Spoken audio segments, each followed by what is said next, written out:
அனைத்து நண்பர்களுக்கும் வணக்கம். இந்த வீடியோவில் RS கான்ஃபிகரேஷன்னா என்ன என்பதையும் ஒரு ஆர்கானிக் மாலிகுலோட கான்ஃபிகரேஷன் ஆரா அல்லது எஸ்ஸா என்பதை எப்படி கண்டுபிடிப்பது என்பதையும் டீட்டெயிலாக டிஸ்கஸ் பண்ணலாம். இதுவரைக்கும் ஃபியூச்சர் அகாடமி சேனலை சப்ஸ்கிரைப் பண்ணாதவங்க இந்த வீடியோக்கு கீழே இருக்கக்கூடிய ரெட் கலர் சப்ஸ்கிரைப் பட்டனை கிளிக் பண்ணி சப்ஸ்கிரைப் பண்ணிக்கோங்க. கூடவே அந்த பெல் பட்டனையும் கிளிக் பண்ணிக்கோங்க.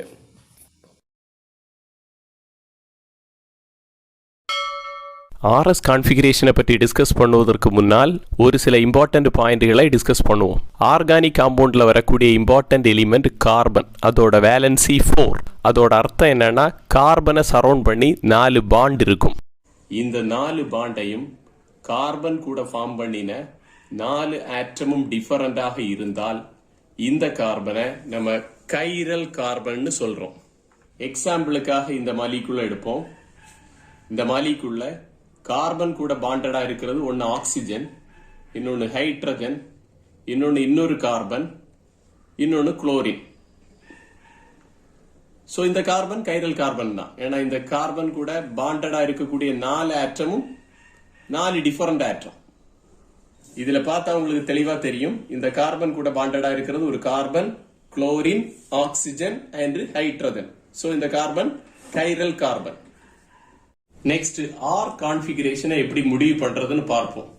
இதை புரிய வைக்கிறதுக்காக ஒரு கைரல் கார்பன் இருக்கக்கூடிய ஒரு மாடல் மாலிகுலை எடுத்திருக்கோம். இந்த கைரல் கார்பன் கூட அட்டாச் ஆன 4 ஆட்டமும் டிஃபரண்ட். அதாவது அட்டாச் ஆன ஆட்டம் A, B, C, D. இப்படி 4 ஆட்டமும் டிஃபரண்டா ஒரு கார்பன் கூட லிங்க்ல இருந்தால் அந்த கார்பனை நம்ம கைரல் கார்பன் சொல்றோம். இதை ஏற்கனவே நம்ம பார்த்திருந்தோம். இப்போ கான்ஃபிகரேஷனை முடிவு பண்றதுக்காக இந்த 4 ஆட்டத்தையும் CIP பிரையாரிட்டி ரூலை யூஸ் பண்ணி நம்பரிங் பண்றோம். CIP பிரையாரிட்டி ரூல் பற்றி EZ நாமென்கிளேச்சர் வீடியோவில் டீடைலா டிஸ்கஸ் பண்ணி இருந்தோம். அந்த வீடியோ பார்த்துட்டு இந்த வீடியோ கண்டினியூ பண்ணுங்க. நம்பரிங் பண்ணி முடித்ததுக்கு பிறகு 4th நம்பரை பற்றி கவலை இல்லை, அதை விட்டுறலாம். அதுக்கு பிறகு நம்பர் 1ல இருந்து 2 டச் பண்ணி 3க்கு போறது மாதிரி ஒரு ஆர்க், அதாவது ஒரு வில் வரையணும். அந்த வில்லோட டைரக்ஷன் கிளாக் வைஸ்ல இருந்தால், அதாவது 1 இங்க இருந்து 2 டச் பண்ணி 3க்கு, இது கிளாக் வைஸ்ல இருக்கு இந்த வில், அது ஆர் கான்ஃபிகரேஷன். நெக்ஸ்ட் எஸ் கான்ஃபிகரேஷனை எப்படி முடிவு பண்றதுன்னு பார்ப்போம். அதை புரிய வைக்கிறதுக்காக ஒரு மாடல் கைரல் மாலிகுலை எடுத்திருக்கேன். இது ஒரு கைரல் மாலிகுல் தான். ஏன்னா இந்த கார்பனை சரௌண்ட் பண்ணி இருக்கக்கூடிய 4 ஆட்டமும் டிஃபரண்டான ஆட்டம். இந்த 4 ஆட்டத்தையும் CIP பிரையாரிட்டி ரூலை யூஸ் பண்ணி நம்பரிங் பண்ணியிருக்கேன். நம்பரிங் பண்ணதுக்கு பிறகு நமக்கு கிடைச்சது 1, 2, இதுல 3, இங்க 4. 4th நம்பரை பத்தி நமக்கு கவலை இல்லை. நம்ம ஏற்கனவே சொன்னது மாதிரி 1ல இருந்து 2 டச் பண்ணி 3க்கு போறது மாதிரி ஒரு ஆர்க் வரையணும். 1ல இருந்து 2 டச் பண்ணி 3க்கு போறது மாதிரி ஒரு வில் வரைஞ்சிருக்கோம். அந்த வில் ஆன்டி கிளாக் வைஸ் டைரக்ஷன்ல இருந்தால் அந்த கான்ஃபிகரேஷன் எஸ் கான்ஃபிகரேஷன். ஸ்டூடெண்ட்டுக்கு வரக்கூடிய இம்பார்ட்டன்டான டவுட், இந்த CIP பிரையாரிட்டி ரூலை யூஸ் பண்ணி நம்பரிங் பண்ணும்போது இந்த நம்பர் 4 வெர்டிகல்ல டவுன்ல தான் வரணுமா அப்படிங்கிற டவுட் வரும்.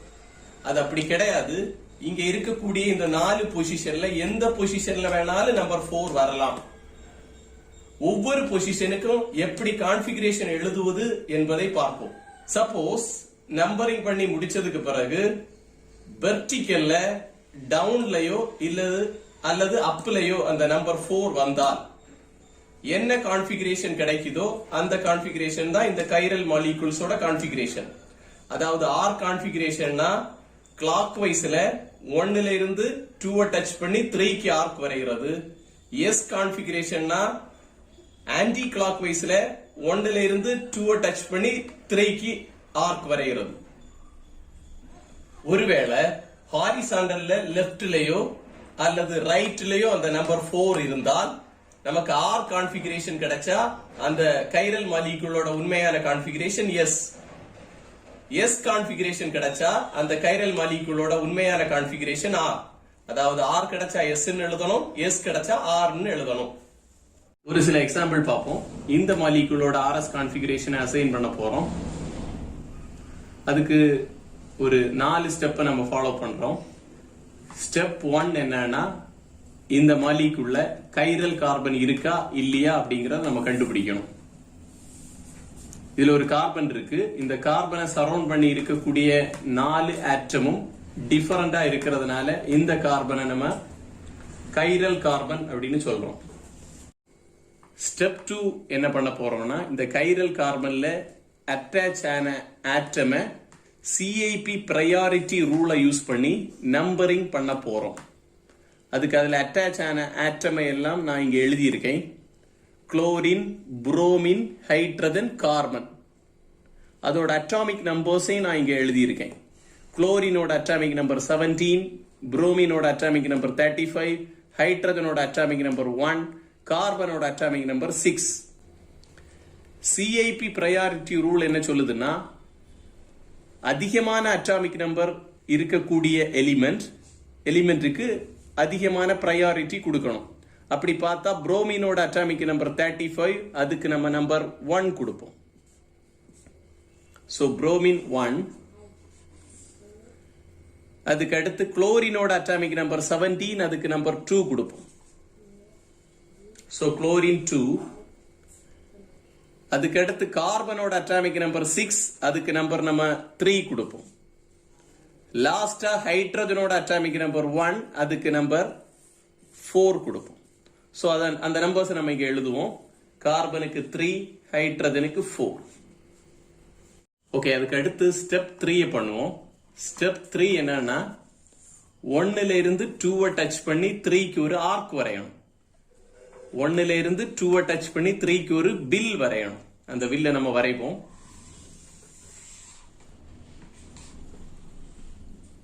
இந்த வில்ல 1ல இருந்து 2 டச் பண்ணி 3க்கு நான் வரைஞ்சிருக்கேன். நம்பர் 4 பத்தி கவலை இல்லை. அப்படி வில் வரையும் போது 4 பத்தி நம்ம கவலைப்பட வேண்டிய அவசியம் இல்லை.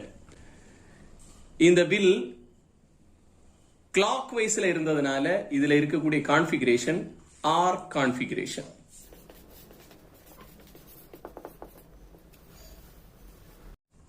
ஓகே, லாஸ்ட் ஸ்டெப், அதாவது ஸ்டெப் 4. நம்பர் 4 வெர்டிகல்ல இருக்கா இல்ல ஹாரிசாண்டல்ல இருக்கான்னு பார்க்கணும். இந்த நம்பர் 4 வெர்டிகல்ல இருந்தால் ஸ்டெப் 3 என்ன கான்ஃபிகரேஷன் கிடைச்சதோ அதுதான் இந்த மாலிகுலோட கான்ஃபிகரேஷன். ஒருவேளை இந்த நம்பர் 4 ஹாரிசாண்டல் பொசிஷன்கள்ல இருந்தால் கிடைக்கக்கூடிய கான்ஃபிகரேஷனை மாத்தி எழுதணும். அதாவது R கிடைச்சா S எழுதணும், S கிடைச்சா R எழுதணும். இன்னொரு எக்ஸாம்பிள் பார்ப்போம். இங்க கொடுத்திருக்கக்கூடிய இந்த காம்பவுண்ட்ல மொத்தம் 4 கார்பன் இருக்கு. அந்த 4 கார்பனையும் நான் இங்க நம்பர் பண்ணியிருக்கேன். 1, 2, 3, 4. இதுல எந்தெந்த கார்பன் எல்லாம் கைரல் கார்பன் அப்படிங்கறத பார்ப்போம். கைரல் கார்பன்னா ஒரு கார்பனை சரவுண்ட் பண்ணி இருக்கக்கூடிய 4 ஆட்டம் அல்லது குரூப்புமே டிஃபரண்டாக இருந்தால் அந்த கார்பனை நம்ம கைரல் கார்பன் அப்படின்னு சொல்றோம். ஃபர்ஸ்ட் கார்பனை பொறுத்த வரைக்கும் இந்த கார்பனை சரவுண்ட் பண்ணி 3 ஹைட்ரஜனும் இன்னொரு கார்பனும் இருக்கு. சோ இத கைரல் கார்பன் அப்படின்னு நம்ம சொல்ல முடியாது. செகண்ட் கார்பனை சரவுண்ட் பண்ணி ஒரு மெத்தில், அப்புறமா குளோரின், இன்னொரு ஹைட்ரஜன், இன்னொரு பல்கியர் குரூப். சோ செகண்ட் கார்பனை நம்ம கைரல் கார்பன் சொல்லலாம். செகண்ட் கார்பன் கைரல் கார்பனாக இருக்கிறதுனால அந்த கார்பனுக்கு மேல ஒரு ஸ்டார் போடுவோம். இனி தேர்டு கார்பனை பார்ப்போம். தேர்டு கார்பனை சரவுண்ட் பண்ணி இருக்கக்கூடியது ஒரு மெத்தில், ஒரு ஹைட்ரஜன், ஒரு குளோரின், அப்புறமா ஒரு பல்கியர் குரூப், அதாவது இந்த குரூப். சோ தேர்டு கார்பன் ஒரு கைரல் கார்பன் தான். அதுக்கு மேலே ஒரு ஸ்டார் போடுவோம். ஃபோர்த் கார்பன் ஃபர்ஸ்ட் கார்பனை மாதிரியே கைரல் கார்பன் கிடையாது. இந்த காம்பவுண்டை பொறுத்த வரைக்கும் 2 கைரல் கார்பன் இருக்கு. ரெண்டோட கான்ஃபிகரேஷனையும் நம்ம தனித்தனியாக ஃபைண்ட் அவுட் பண்ணணும். செகண்ட் கார்பனை சரவுண்ட் பண்ணி இருக்கக்கூடிய 4 ஆட்டம் அல்லது குரூப்புகளையும் நம்ம இங்க தனியாக எழுதியிருக்கோம். செகண்ட் கார்பனை சரவுண்ட் பண்ணி இருக்கிறது மெத்தில், அப்புறமா குளோரின், அதுக்கு பிறகு ஹைட்ரஜன், அதுக்கு பிறகு இன்னொரு கார்பன், அது கூட லிங்கில் இருக்கிறது குளோரின், கார்பன், ஹைட்ரஜன். அதை இங்க நம்ம தனியாக எழுதியிருக்கோம். அடுத்தபடியாக இந்த கார்பனை சுத்தி இருக்கக்கூடிய 4 ஆட்டம் அல்லது குரூப்புகளுக்கும் நம்பர் கொடுப்போம். இந்த கார்பன் கூட டைரக்ட் லிங்க்ல இருக்கக்கூடியது இது ஒரு கார்பன், இங்க ஒரு குளோரின், இங்கேயும் கார்பன், இதிலே ஹைட்ரஜன். அட்டாமிக் நம்பர் அதிகமானது குளோரின், ஸோ அதோட ப்ரையாரிட்டி அதிகமாக இருக்கும். ஸோ இதுக்கு நம்பர் 1 கொடுப்போம். அதற்கு அடுத்து அட்டாமிக் நம்பர் அதிகமானது கார்பன். 2 பக்கமும் கார்பன் அட்டாச் ஆகி இருக்கிறதுனால டை ஆகுது. அதற்கு அடுத்த ஆட்டத்தை பார்க்கணும். அதற்கு அடுத்த ஆட்டம் இங்கே குளோரின், இங்கே ஹைட்ரஜன். ஸோ குளோரினோட அட்டாமிக் நம்பர் அதிகமாக இருக்கிறதுனால இதோட நம்பர் 2, இதற்கு நம்பர் 3, ஹைட்ரஜன் ஆட்டோமேட்டிக்கா நம்பர் 4. செய்ய வேண்டியது 1ல இருந்து 2 டச் பண்ணி 3க்கு ஒரு ஆர்க் வரையணும். அந்த ஆர்க்கை நம்ம வரைவோம். இந்த வில் ஆன்டி கிளாக்வைஸ் டைரக்ஷன்ல இருந்ததுனால இதோட கான்ஃபிகரேஷன் எஸ் கான்ஃபிகரேஷன்.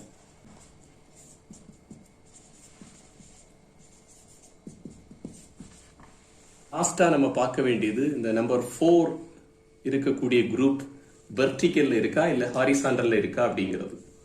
வெர்டிக்கல்ல இருந்தா இந்த கான்ஃபிகரேஷன் தான் அதோட ஃபைனல் கான்ஃபிகரேஷன். ஒருவேளை அது ஹாரிசாண்டல்ல இருந்தா இந்த கான்ஃபிகரேஷனை மாத்தி எழுதணும். அதாவது எஸ் கிடைச்சா ஆர்னு எழுதணும். உண்மையிலே இதுல இருக்கக்கூடிய செகண்ட் கார்பனோட configuration R configuration. Second carbon மாதிரியே தேர்டு கார்பனுக்கும் நம்ம இங்க தேர்டு கார்பன்ல அட்டாச் ஆன ஆட்டம் அல்லது குரூப்புகளை தனியா இங்க எழுதியிருக்கோம். அப்புறமா அதுக்கு நம்பரிங் கொடுத்திருக்கோம். நம்பரிங் கொடுத்ததுக்கு பிறகு 1ல இருந்து 2 டச் பண்ணி 3க்கு ஆர்க் வரைஞ்சிருக்கோம். அந்த ஆர்க் வந்து ஆன்டி கிளாக் வைஸ் டைரக்ஷன்ல இருந்ததுனால எஸ் கான்ஃபிகரேஷன். ஆனா நம்பர் 4th நம்பரை கேரி பண்ணி இருக்கக்கூடிய ஆட்டம் ஹாரிசாண்டல்ல இருந்ததுனால அந்த கான்ஃபிகரேஷனை மாத்தி ஆர் கான்ஃபிகரேஷன் எழுதியிருக்கோம். இந்த மாலிகுலோட கான்ஃபிகரேஷன் செகண்ட் கார்பனோட கான்ஃபிகரேஷன் ஆர், தேர்ட் கார்பனோட கான்ஃபிகரேஷனும் ஆர். அதனால 2R, 3R. இந்த வீடியோ உங்களுக்கு பிடிச்சிருந்தா உங்க நண்பர்களுக்கு ஷேர் பண்ணுங்க, சேனலை சப்ஸ்கிரைப் பண்ணுங்க, லைக் சப்போர்ட் பண்ணுங்க. நன்றி.